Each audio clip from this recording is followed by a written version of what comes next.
Sa video po nating mapapanood, ay mahuhuling nagsisinungaling ang kampo ng pag-anting si Kibuloy sa ginaganap na Senate hearing ni Bato, sa Davao City. Dito po ay pinagbibintangan nila ang PNP sa pangunguna ni General Torre, na pinabayaan daw yung inatake sa puso na miyembro nila, at hinaharang daw yung kanilang ambulance.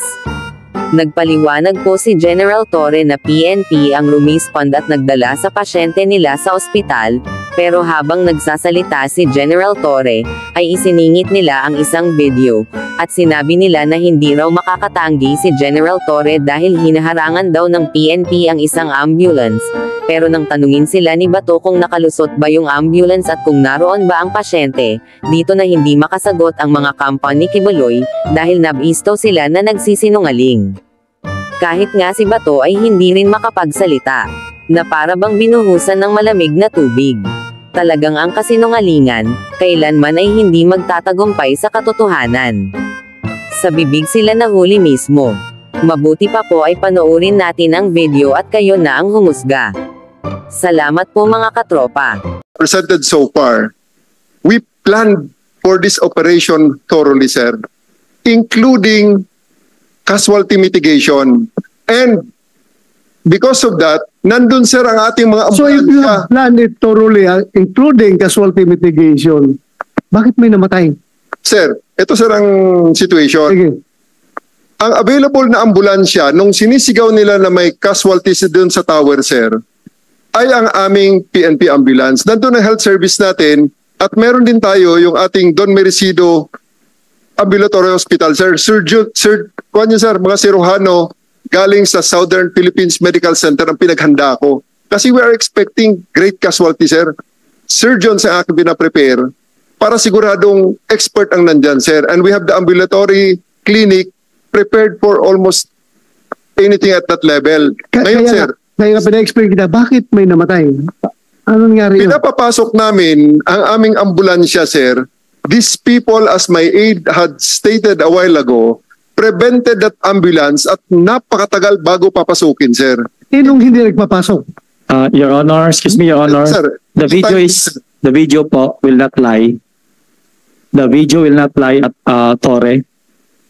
Hinarang po nila, Your Honor, yung ambulansya namin. Hinarang po Please. nila. Order. Hindi tayo magkaintindihan dito. Let us not take sides muna, ha? Let's hear properly. Huwag muna tayo mag-take sides. Sige. Sir, napakarami ng panahon na iba-ibang mga ambulansya na ang gumalaw. At ang bottom line dyan, sir, ang nagdala niyan at nagbigay ng first aid pa niyan, sir, ay pulis natin. Using the PNP ambulance. Kung anong oras nila kinuha yan, sir, lahat, sir, second day, third day, fourth day, may mga ambulance, sir. Because one of the information that we received is that Mr. Kibuloy is already wearing nurse's garbs and will use an ambulance to get out of the compound. Isa lang naman, sir, ang bottom line dito. Ayaw lang naming makalabas si Kibuloy dahil nasa kanya ang lahat ng assets na yan. Hindi naman sigurado yan, sir, na first day yan, eh. Oo nga. Ayaw natin makalabas si Pastor Kibuloy, pero Bottom at the line, sir, expense sa buhay ng isang tao, hindi. sir, on the first day, sir, it is on record that yung namatay na yun, sir, pulis natin ang nagdala sa ospital using PNP ambulance. Yan po, sir, ang hindi pwedeng i-deny dyan, sir. Your Honor. Unless meron silang ibang ebidensya. Yeah, go ahead. Sandali.